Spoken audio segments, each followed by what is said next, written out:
कई साल पहले की बात है।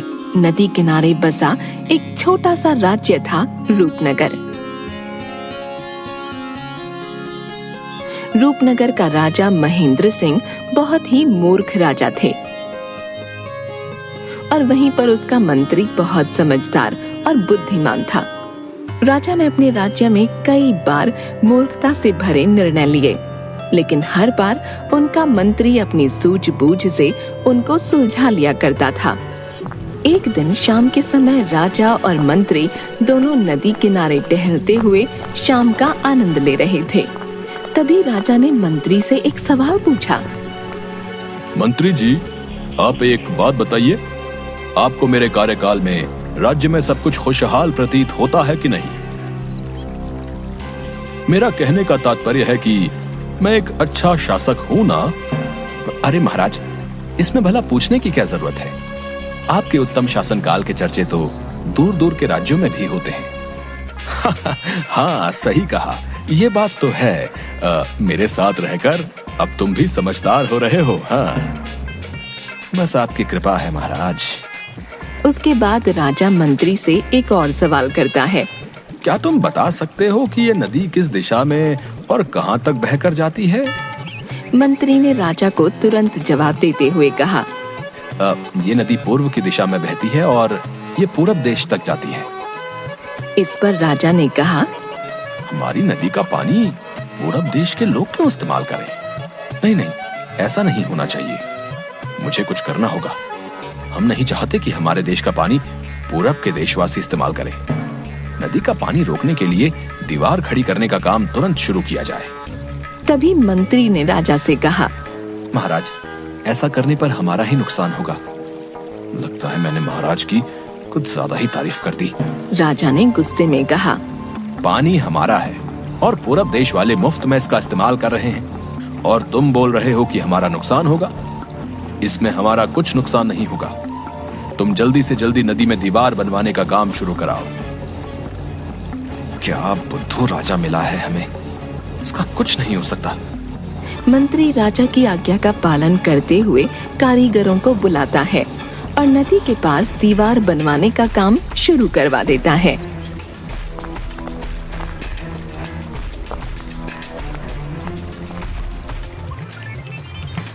जल्दी जल्दी काम करो सब। महाराज को दीवार जल्दी चाहिए, और पता नहीं क्या क्या झेलना होगा इस राज्य में रहकर। नदी में दीवार बनाने का काम तेजी से चलने लगा और कुछ दिनों में दीवार बनकर तैयार हो गई। ये देखकर राजा बहुत प्रसन्न हुए। वाह वाह, मंत्री जी, बहुत अच्छे से काम किया आपने, बहुत खूब। अब देखना, हमारा पानी हमारे पास ही रहेगा। देखा है ऐसा बुद्धिमान राजा? पैदाइशी बुद्धिमान।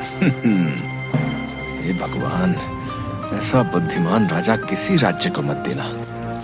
आपने कुछ कहा मंत्री जी? नहीं महाराज जी, कुछ नहीं।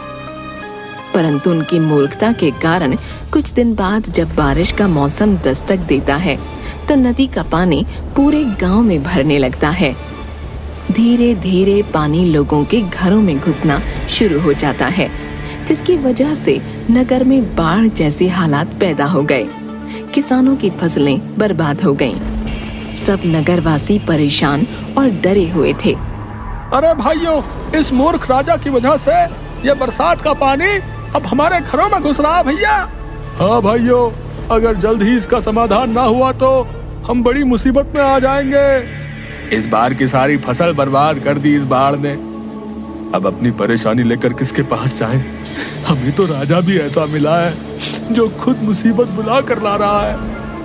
अब तो बस मंत्री जी ही हमारी मदद कर सकते हैं भैया।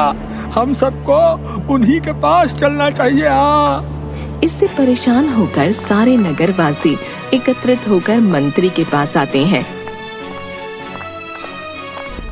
मंत्री जी की जय हो। मंत्री जी, हमारी समस्या का आप ही कोई हल निकालिए। हमारी सारी फसलें बर्बाद हो रही हैं, घरों के अंदर पानी घुसा जा रहा है। अगर ऐसा ही रहा तो महामारी का डर भी बढ़ जाएगा। कुछ कीजिए मंत्री जी, अब आप ही हमारी मदद कर सकते हैं। समस्या तो सच में गंभीर है, लेकिन मैं जल्द ही इसका कोई ना कोई समाधान निकाल लूंगा। आप लोग निश्चिंत होकर जाइए। मंत्री उन्हें आश्वासन देता है कि वह इस समस्या का हल ढूंढ निकालेगा। लोगों की परेशानी सुनकर मंत्री समाधान निकालने के लिए एक योजना बनाता है। उन्होंने राजमहल में समय को बताने के लिए घंटा बजाने वाले शख्स को इसमें शामिल किया। वह समय के अनुसार घंटा बजाता था, जिससे लोगों को समय का पता चलता था। मंत्री ने उससे कहा, आज तुम प्रति घंटे की बजाय हर आधे घंटे में घंटा बजाना। जैसा आप कहें महामंत्री जी। उस आदमी ने मंत्री ने जैसा कहा था वैसा ही किया। इससे जब सुबह के 3 बज रहे थे तो उसने 6 बार घंटा बजाया।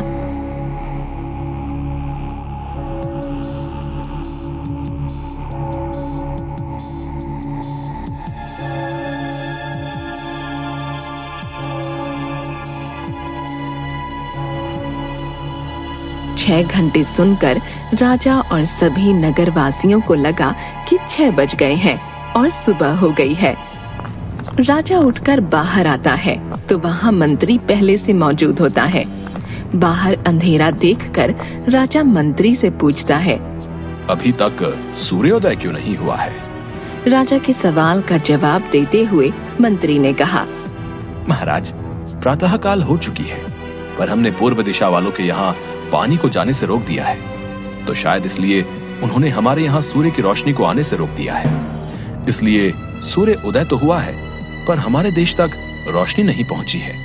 ऐसा लग रहा है कि अब हमारे देश में सूरज की रोशनी कभी नहीं पहुंच पाएगी। यह सुनकर राजा चिंता में पड़ गया और मंत्री से पूछा, अच्छा, ऐसा है क्या? तो क्या इसका कोई उपाय नहीं है क्या? ऐसे अंधेरे में राज्य अच्छा नहीं लग रहा है। बताओ मंत्री जी, क्या किया जाए? तब मंत्री उत्तर देता है, महाराज, अगर हम नदी का पानी छोड़ देते हैं तो हो सकता है कि वो भी सूरज को छोड़ देंगे। इससे राज्य में फिर से रोशनी आ जाएगी। राजा मंत्री को तुरंत नदी की दीवार तोड़वाने का आदेश देता है।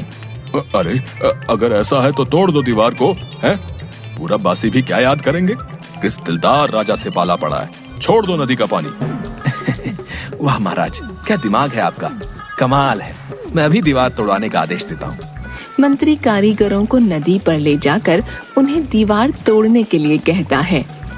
मंत्री जी, क्या सच में दीवार तोड़ देनी है? हाँ, दीवार को तोड़ने का आदेश है। पर तुम ऐसा प्रश्न क्यों कर रहे हो? इतनी मुश्किल से खड़ी की थी, अब तुड़वा रहे हैं। पता नहीं दूसरे पहर में दोबारा खड़ी करने को ना कह दें। ज्यादा सवाल जवाब मत करो। क्षमा कीजिए मंत्री जी, बस आपके भरोसे राज्य चल रहा है। कुछ ही घंटों में कारीगरों ने दीवार गिरा दी और तब तक सूरज के निकलने का भी समय हो गया था। सूर्य उदय हो गया। सूर्य की लालिमा देखकर राजा बहुत खुश हुआ और मंत्री को इनाम देने की घोषणा की। राजा ने मंत्री की तारीफ करते हुए कहा, तुम्हारे कारण हमारे राज्य में फिर से सूर्य उदय हो पाया है और तुमने हमारे राज्य को अंधकार से बचाया है। महाराज, ये तो राज्य के प्रति मेरा फर्ज था और आपके जैसा राजा जो हमें मिला है, ये हमारे लिए गर्व की बात है। अरे बस बस बस बस मंत्री जी, अब इतनी भी तारीफ मत करो मेरी। सीख, कभी भी दूसरों का बुरा नहीं करना चाहिए और न ही उनकी तरक्की देखकर उनसे जलन की भावना रखनी चाहिए।